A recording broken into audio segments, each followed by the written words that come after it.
Bismillah. Assalamualaikum warahmatullahi wabarakatuh. Innal hamdalillah nahmaduhu wa nasta'inuhu wa nastaghfiruh wa na'udzu billahi min shururi anfusina wa min sayyiati a'malina may yahdihillahu fala mudilla lahu wa may yudlilhu fala hadiyalah. Ashhadu an la ilaha illallah wa ashhadu anna Muhammadan abduhu wa rasuluhu la nabiyya ba'dah.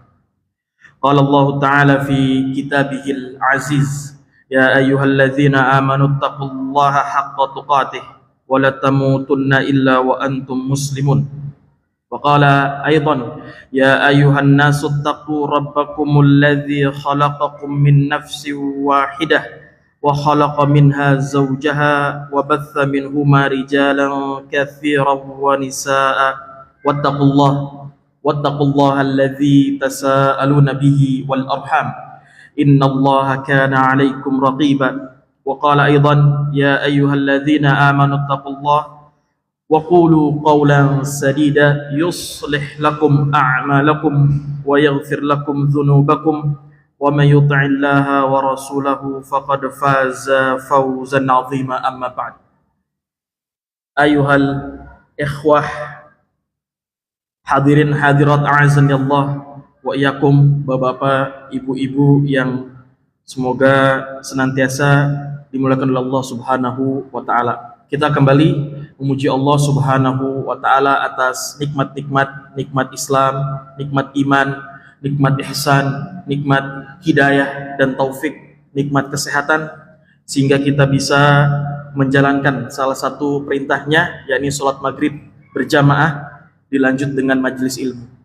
Sholawat dan salam tersampaikan kepada Nabi tercinta, guru kita, suri tauladan kita, kekasih kita, panutan kita, Nabi Muhammad sallallahu alaihi wasallam, kepada istri-istri beliau, kepada putra-putri beliau, kepada ahlul bait beliau, kepada sahabat-sahabat terbaik beliau ridwanullah alaihim ajma'in, dan insyaallah kepada kita semua yang berusaha mengikuti sunnahnya dan ajarannya. Amin ya Allah. Bapak, ibu-ibu yang dimuliakan Allah Subhanahu wa taala, kita kembali mengkaji kitab Hadis Arba'in An-Nawawi yang dikarang oleh Al-Imam Muhyiddin Nawawi rahimahullah. Alhamdulillah, kita hari ini masuk ke, atau pada pertemuan kali ini masuk ke Al-Hadithu As-Sabi' wal Ishrun, hadis yang ke-27. Ya, kalau kemarin pertemuan yang lalu kita sudah bahas bagaimana setiap persendian tubuh kita wajib sedekah. Ya, ada berapa persendian? 360 ya.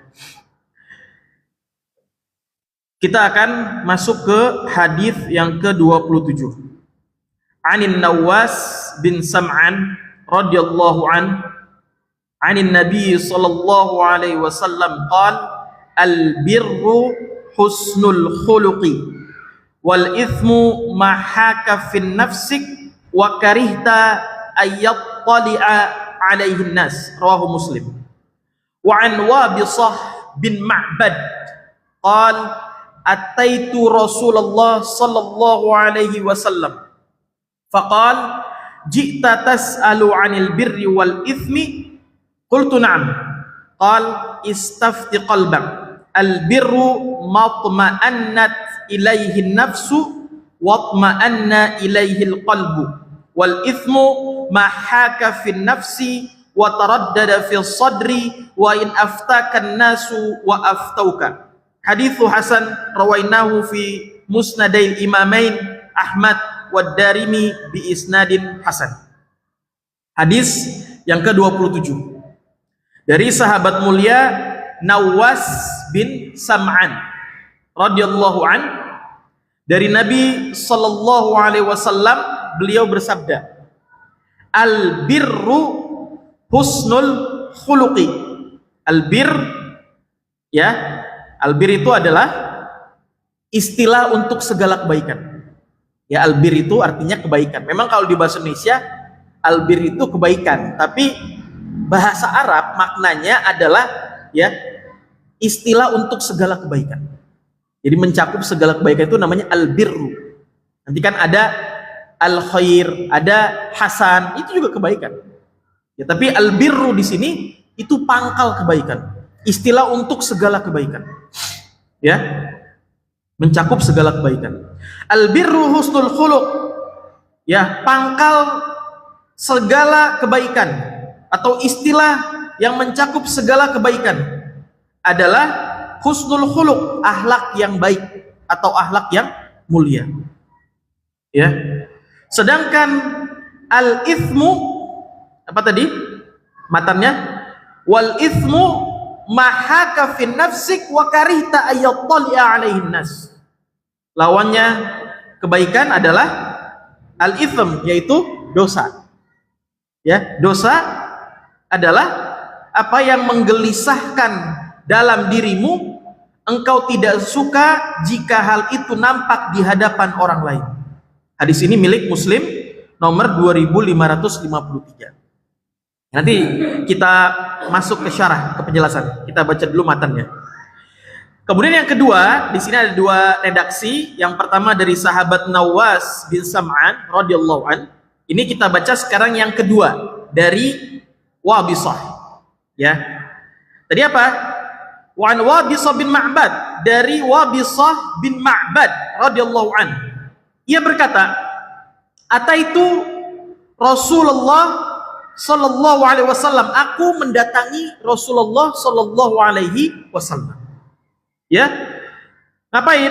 Faqal ji'ta tas'alu 'anil birri wal ithm.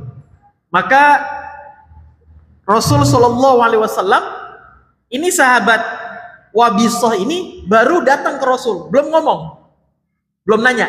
Tapi Rasul katakan faqal ji'ta tas'alu 'anil birri. Ya, Wabisah, saya tahu kamu mau nanya tentang kebaikan dan dosa kan? Ji'ta tas'alu 'anil birri wal ithm. Apa ini maknanya hadirin? Mukjizat. Padahal sahabat belum nanya, tapi Rasul sallallahu alaihi wasallam sudah tahu. Ini bermakna mukjizat. Ya, tapi enggak setiap keadaan Rasul sallallahu alaihi wasallam diberi mukjizat. Ya. Maka kalau ada orang yang tahu perkara gaib, ya, ini lebih hebat daripada Rasul berarti. Ya, apa dalil bahwa Rasul sallallahu alaihi wasallam tidak mengetahui perkara gaib kecuali yang Allah kabarkan kepada beliau sallallahu alaihi wasallam? Apa dalilnya? Buka juz 29. Qul la ya'lamu man fis samawati wal ardil ghaiba illallah. Katakanlah wahai Muhammad, tidak ada yang mengetahui perkara gaib di langit dan di bumi kecuali Allah. Itu yang pertama. Yang kedua, apa penyebab wafatnya Rasul sallallahu alaihi wasallam? Ada yang tahu? Apa wafatnya? Karena ajal. Tapi ada penyebabnya. Apa? Ada yang tahu? Apa lupa lagi? Hah? Ya? Ketika makan daging kambing di Khaybar. Beliau sallallahu alaihi wasallam diundang oleh Yahudi di Khaybar. Ya. Yahudi tahu bahwa Rasul sallallahu alaihi wasallam itu suka paha bagian kanan. Itu dikasih sama wanita Yahudi itu racun. Ya. Kemudian beliau sallallahu alaihi wasallam sempat makan. Kemudian turun Jibril, ya, mengabarkan wahai Muhammad itu sudah diracun. Sahabat belum pada makan, nggak sempat makan para sahabat. Karena adabnya ya Rasul dulu yang makan. Ya. Kemudian apa kata Rasul sallallahu alaihi wasallam? Irfa'u aydiyakum fa innaha akhbaratni annaha masmumah. Angkat tangan kalian, jangan makan karena Jibril mengabarkan kepadaku daging-daging itu diracun. Nanti dalam riwayat tarikh dijelaskan, beliau nanti di masa-masa mendekati ajal itu ngadu ke Aisyah. Wahai Aisyah, saya merasakan sakit dulu ketika saya diracun di Khaybar. Memang nggak langsung meninggal, tapi racun itu masih ada di tubuh beliau sallallahu alaihi wasallam. Ya, ini dalil bahwasanya beliau tidak mengetahui perkara gaib. Ya, tidak tahu perkara gaib kecuali yang telah Allah ya wahyukan, gitu ya. Maka pada kasus ini Kok Rasul Shallallahu Alaihi Wasallam tahu Wabisoh ini mau nanya tentang kebaikan dan dosa? Ini berarti apa? Mu'jizat. Ya, mu'jizat. Ya. Kemudian kata beliau Shallallahu Alaihi Wasallam, apakah engkau Wabisoh datang untuk bertanya tentang kebaikan dan dosa? Ya, qultu na'am, kata Wabisoh, iya, saya mau nanya tentang ya kebaikan dan dosa.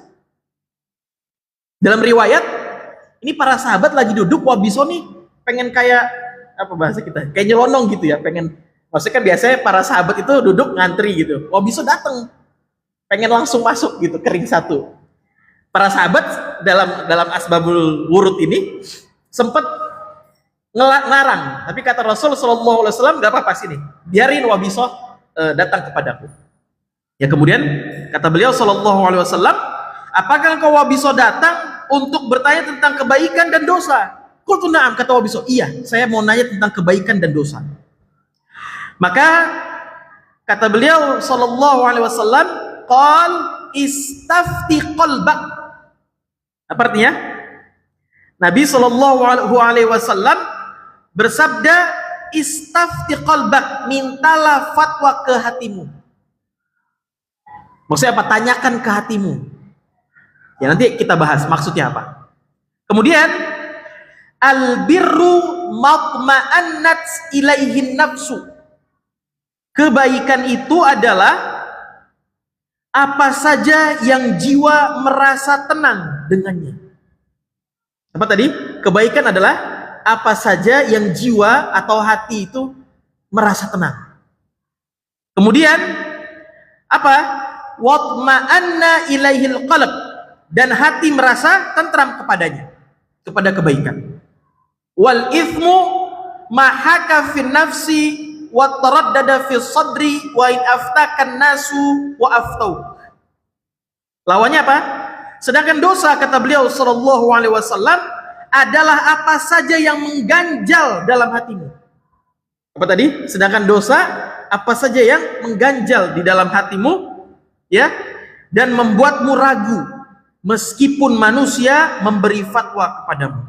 Hadis ini yang kedua milik Ahmad dalam musnadnya, ya, dan Ad-Darimi dengan derajat hadis hasan, ya.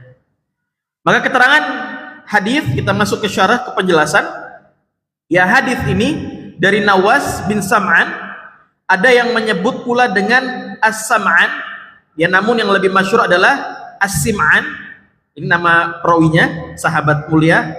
Hadis ini diriwayatkan oleh Imam Muslim dalam kitab Al-Bir Wassilah wal Adab. Wassilah wal Adab. Kemudian bisa dilihat di bab tafsir Al-Bir wal Itham nomor 2553 yang milik Muslim. Dari mana jalurnya? Dari Muawiyah bin Salih, dari Abdurrahman bin Jubair bin Nufair, dari bapaknya, dari Nawas bin Sam'an. Ya, yang tepat bukan Al-Ansari namun Al-Kilabi. Itulah yang lebih masyhur. An-Nawas bin Sam'an atau Sim'an radhiyallahu an, yang tepat adalah radhiyallahu anhuma, karena bapaknya juga termasuk sahabat. Ya, jadi kalau kita membaca hadis ada radhiyallahu anhu untuk sahabat laki-laki, bapaknya berarti nggak Islam. Ada radhiyallahu anha untuk sahabat perempuan. Ada radhiyallahu anhuma buat siapa? Anak dan bapaknya sahabat. Contohnya siapa? Abdullah ibnu Umar. Abdullah ibnu Umar anaknya siapa? Umar bin Khattab. Umar sahabat, Abdullah sahabat. Berarti ketika membaca an Abdullah bin Umar radhiyallahu anhuma, gitu ya. Kemudian penulis rahimahullah menjelaskan, kata para ulama, albir bisa bermakna silaturahim, menjalin hubungan dengan kerabat. Kadang juga bisa bermakna cara bergaul yang baik. Juga albir bisa bermakna ketaatan kepada Allah. Semua ini termasuk bagian dari husnul khuluq. Pakai hak ya, husnul khuluq, yaitu apa? Akhlak yang mulia. Tapi intinya adalah albir istilah untuk segala kebaikan. Gitu ya. Beda dengan al-khair. Kalau albir itu ya pangkal segala kebaikan. Ya maka tidak dikatakan al-khair tapi albir.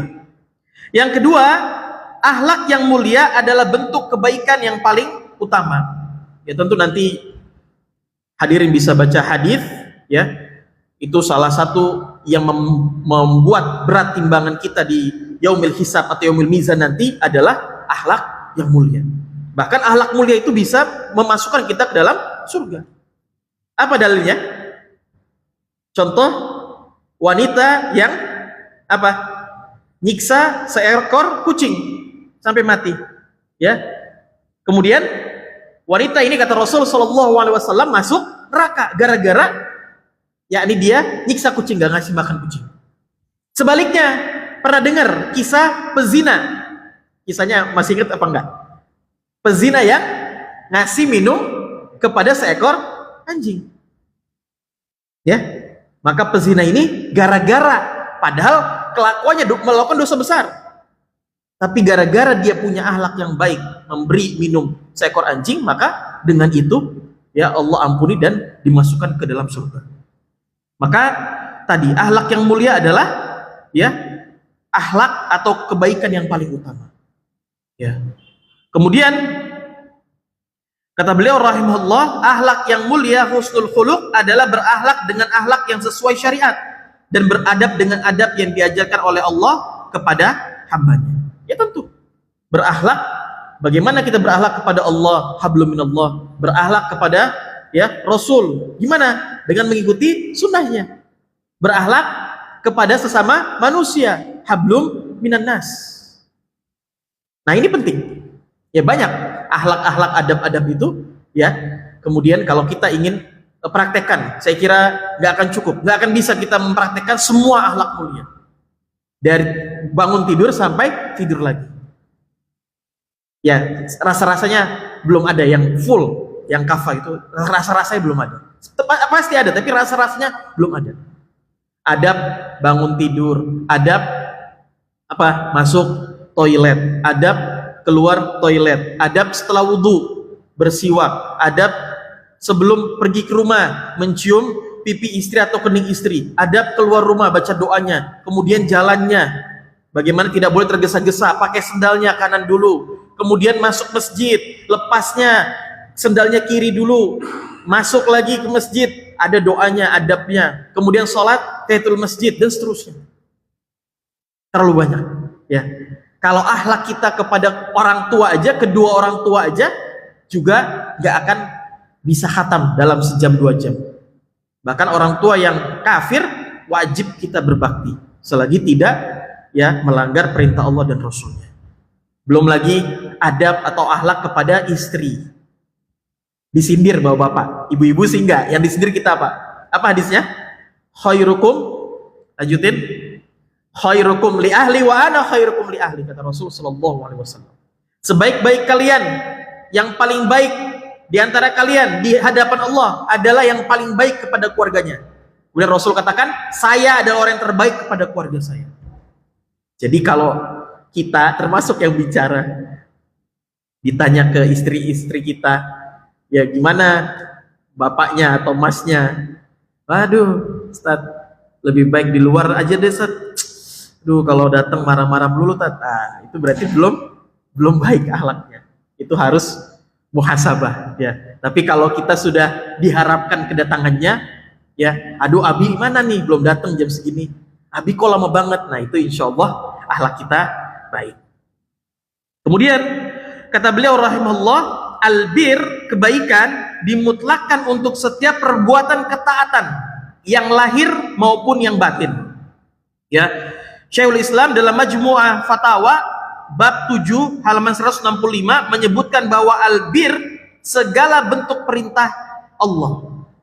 Jadi albir itu ya ketaatan kepada Allah, baik lahir maupun batin.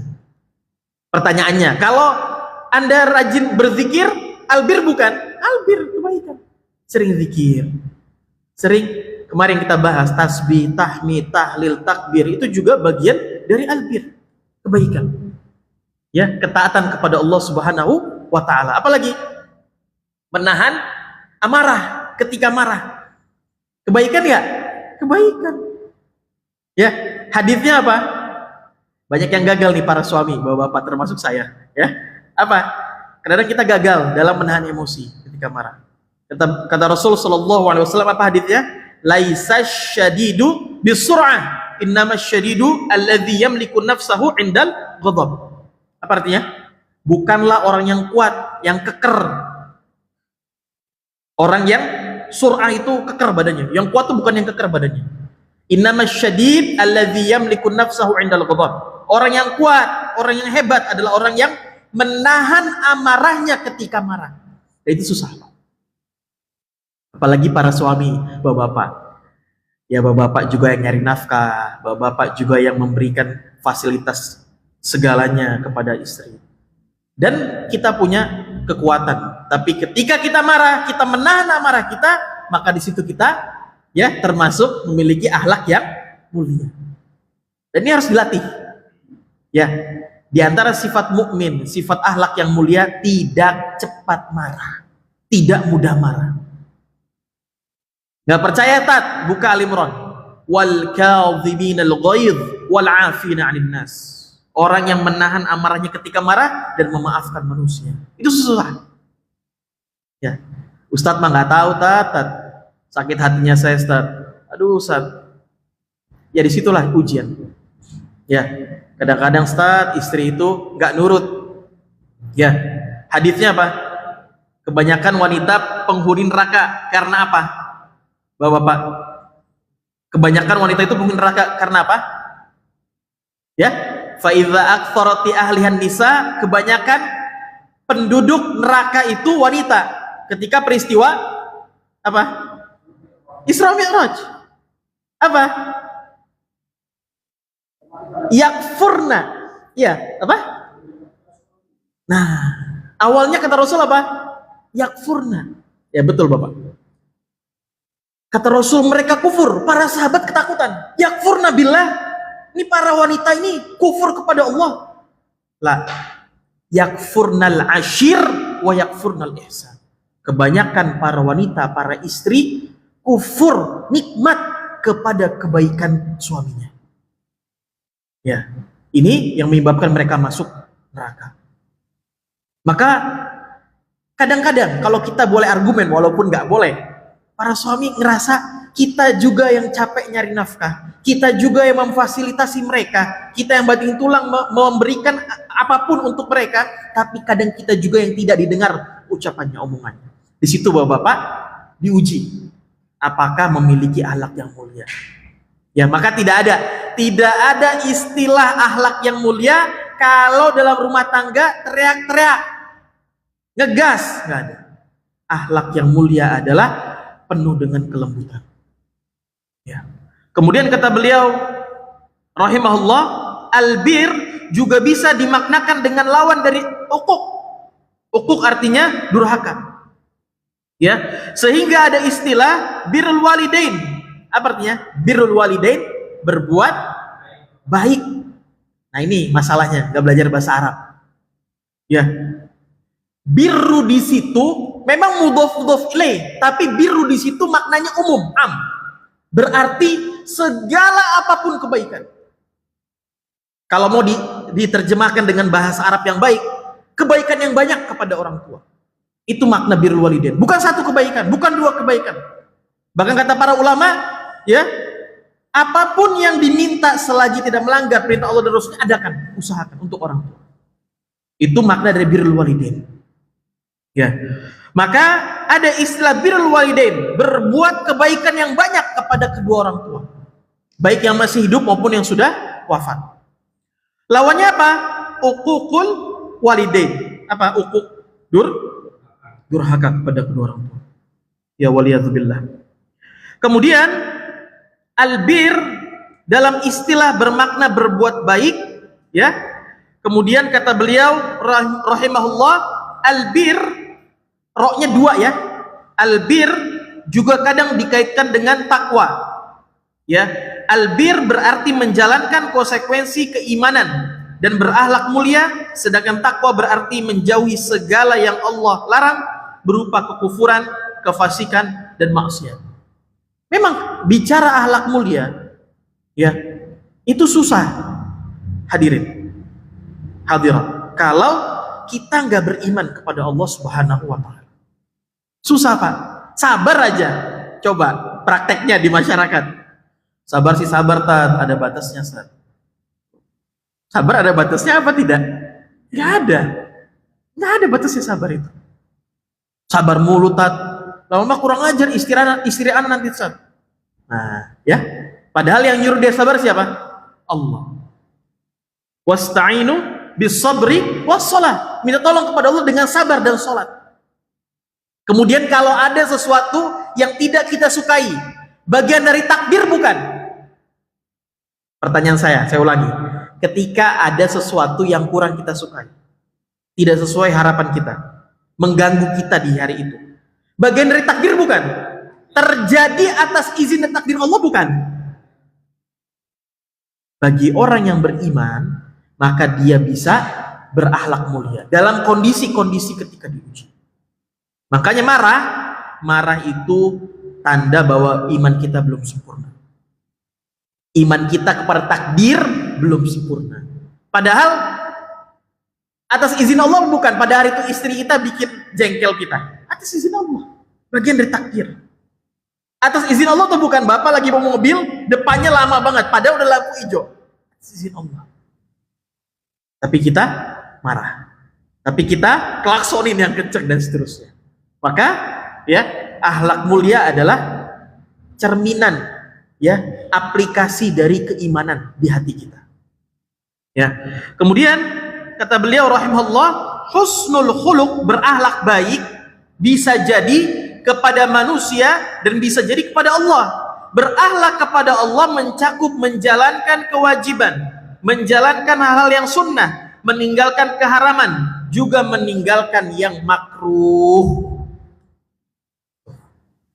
Berarti yang masih ngerokok ya, kalau fatwa ulama makruh, nah berarti belum sempurna husnul khuluqnya.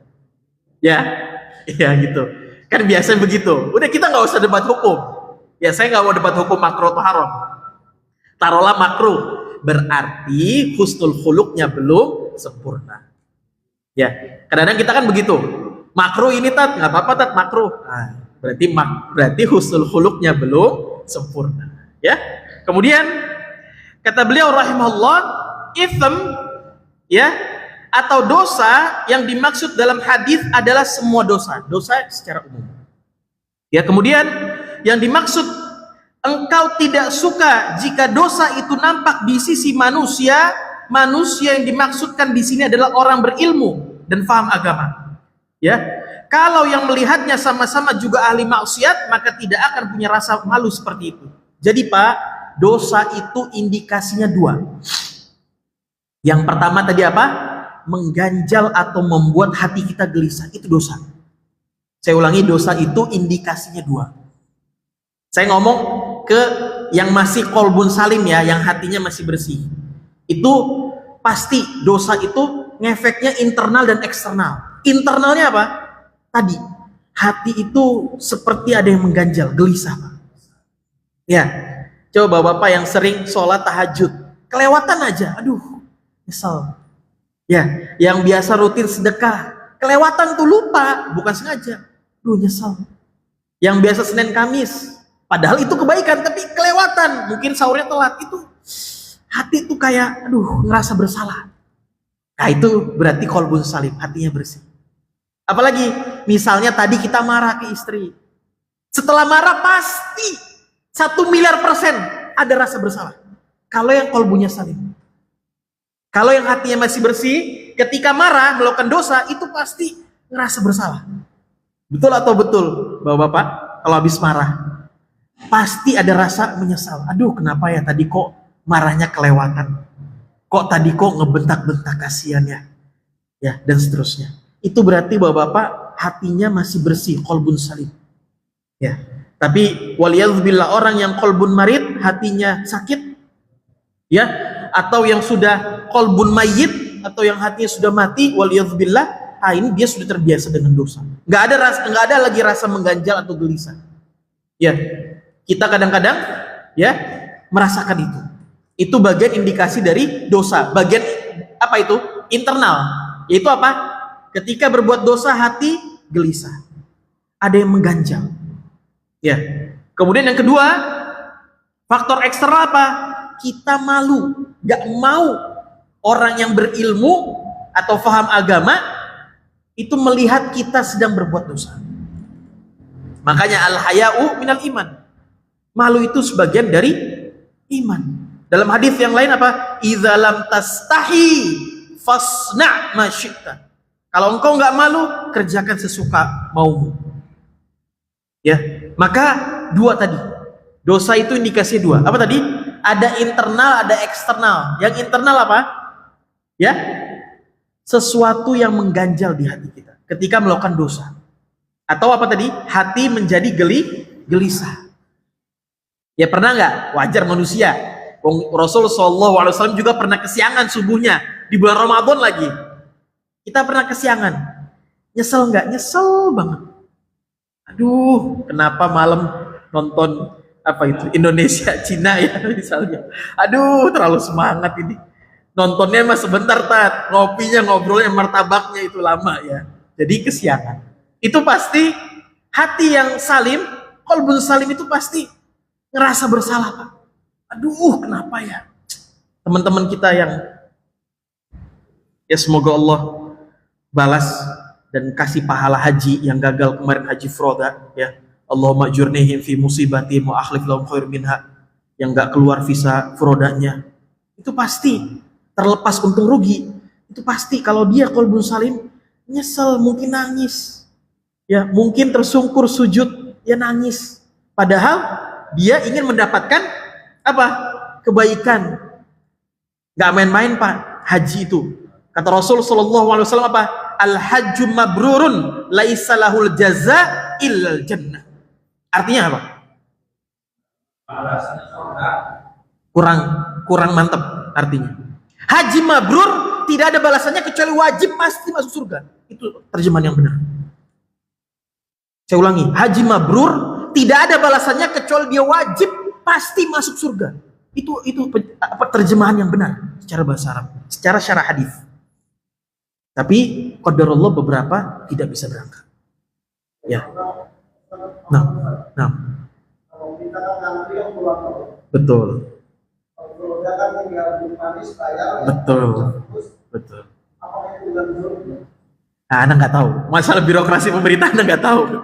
Cuman karena saya nggak tahu, yang saya tahu undangan ya dari kerajaan ya, kalau nggak salah. Ada dua ya jalur ya. Oh gitu ya. Iya. Wallahualam, Anda nggak tahu. Cuman kalau bicara birokrasi Anda nggak paham. Anda belum punya ilmu. Tapi dengan niat baik Pak, dengan dia niat gitu ya, tapi tanpa zolim ya zolim dosa, nggak boleh.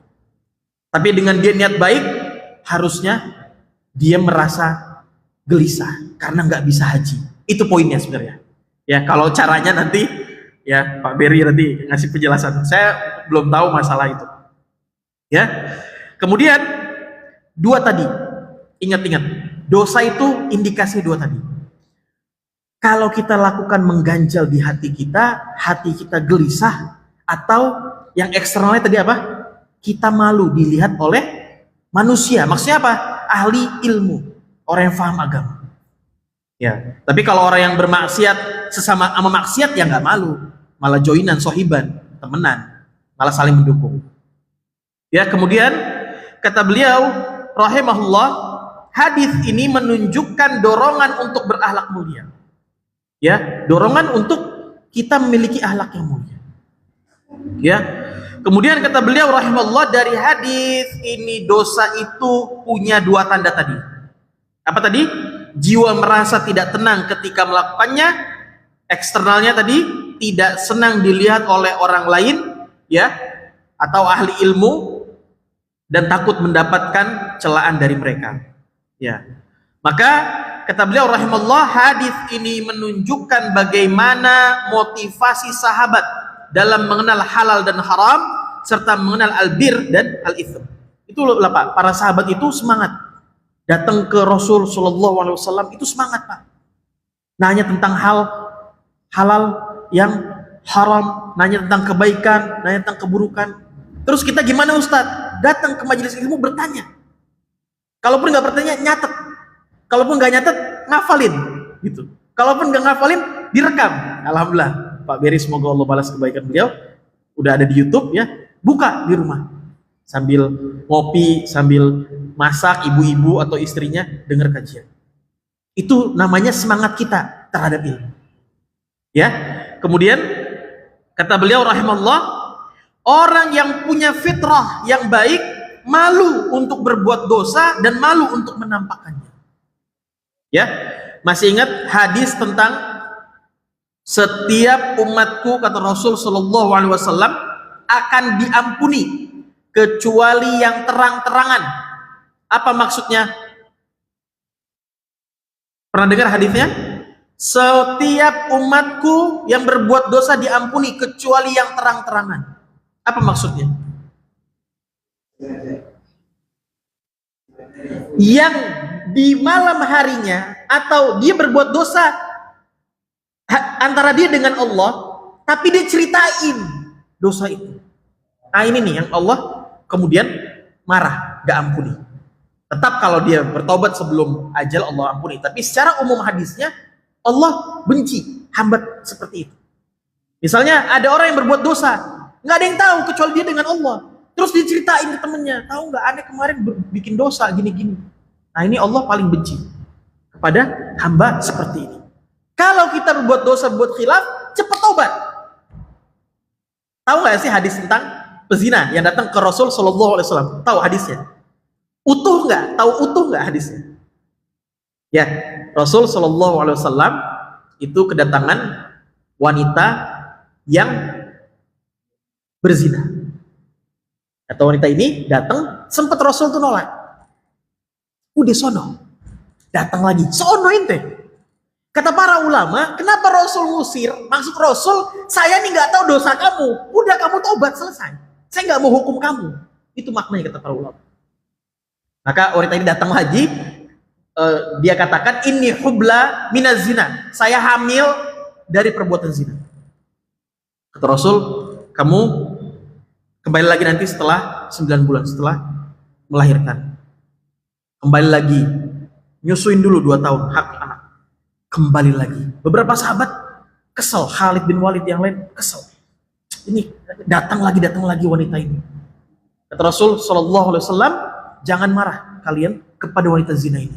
Sesungguhnya kalau taubat dia dibagikan ke penduduk Madinah. Berarti siapa penduduk Madinah? Para sahabat. Lakafathum, akan mencukupi taubatnya wanita ini untuk penduduk Madinah. Artinya di sini apa? Allah Tawwabur Rahim. Allah penerima taubat. Maka nggak boleh kita nakut-nakutin ya pelaku dosa. Hati ente, wah ente ini pasti suruh khotimah ente, neraka ente. Ah ini nggak boleh. Awas nggak boleh. Ya kita nggak boleh awas. Kita kadang-kadang tanpa sadar nggak boleh. Ya Pak. Wah ente udah tua, jarang sholat, siap-siap ente dibakar ente. Wah nggak boleh. Awas ya. Kita nggak boleh. Tapi kita harus memberikan harapan kepada orang-orang yang berbuat dosa. Apa dalilnya? Di surat Az-Zumar.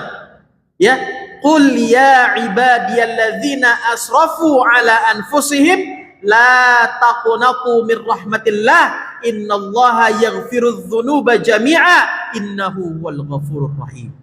Itulah Pak, saya himbau nanti Pak Beri DKM, kemudian nanti ada kajian bahasa Arab. Itu kalau baca Quran, ngerti bahasa Arab, nikmat pol. Tuh, ya saya bukan gara-gara saya bisa bahasa Arab, saya juga masih belajar. Gitu ya.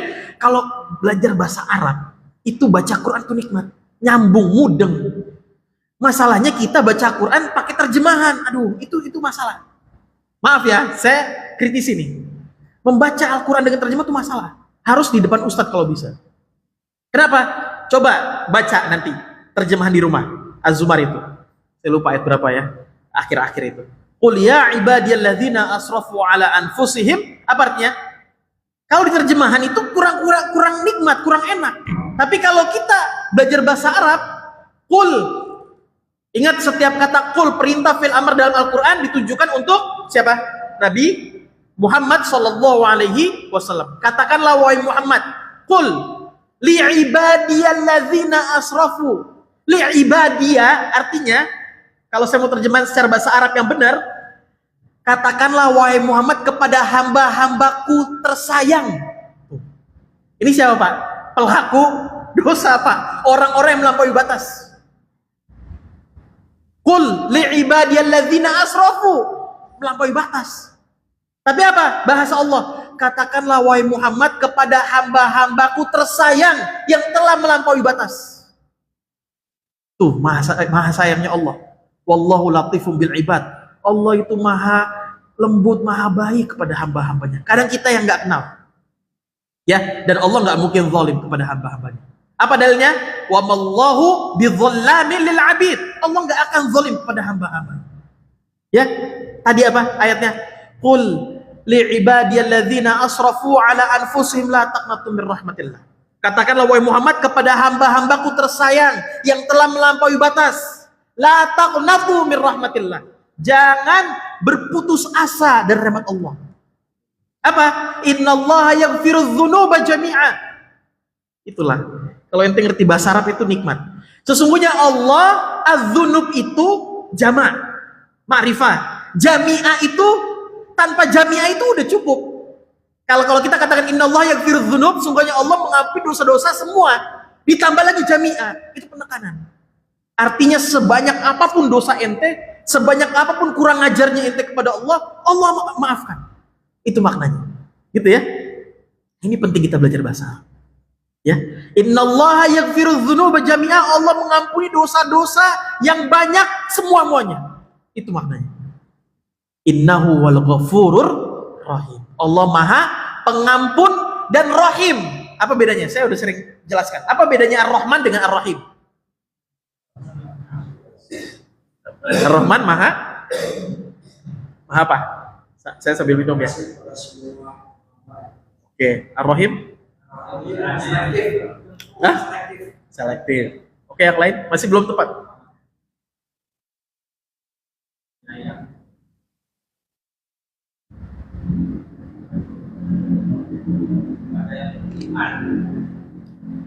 Oke, Ar-Rahim.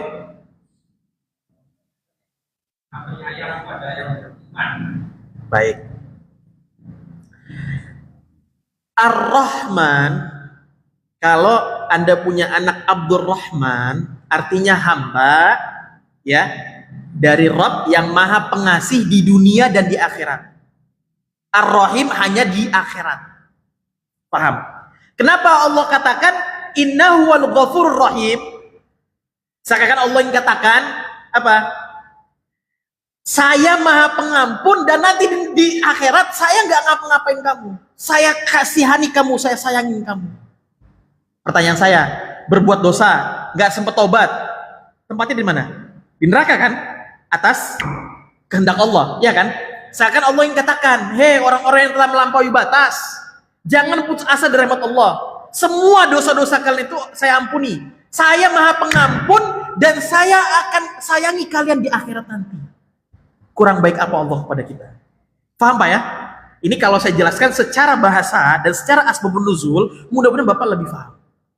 Maka ketika kita mendapati saudara kita, teman kita, kerabat kita berbuat dosa, kasih harapan. Karena Allah memberikan harapan. Kurang baik apa? Allah ampuni dosa-dosa di dunia. Dan Allah katakan, saya pengampun. Belum selesai di situ. Allah katakan lagi apa? Ar-Rahim. Nanti di akhirat, di hari-hari sulit, itu saya sayangin kamu. Saya nih eman sama kamu nanti. Asal kamu bertobat dari dosa-dosa kamu. Ya maka kita nggak boleh memberikan judge kepada saudara kita. Tapi kasih harapan. Wah, mamah nih nggak nurut nih. Padahal mama nih kan masuk surga gara-gara ridhonya Abi. Wah, masuk neraka mama, lihat digodok di neraka. Wah, nggak boleh. Subhanallah, nggak boleh. Ya, ya. Nanti nangis itu istri kita ya, nggak boleh. Bertaubat, jadilah istri yang baik. Ya, kemudian yang terakhir, ya kata beliau rahimahullah, hendaknya seorang muslim mendahulukan dalam urusan agamanya yang halal dibanding yang syubhat. Ya.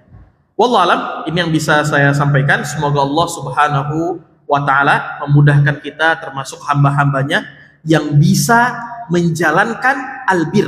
Apa tadi albir? Segala ketaatan kepada Allah, hablum minallah dan hablum minan nas. Kemudian menjauhi dan mengenali, mendetek apa tadi? Al-ithmu. Apa al-ithmu? Dosa. Dua indikasi, indikasi internal dan eksternal. Apa indikasi internalnya? Sesuatu yang mengganjal hati kita, bikin hati nggak tenang. Dan yang kedua, kita malu orang lain mengetahuinya. Wallahu alam. Nasrullah fad qarib. Subhanakallahumma bihamdika asyhadu an la ilaha illa anta astaghfiruka wa atubu ilaik. Wassalamualaikum warahmatullahi wabarakatuh.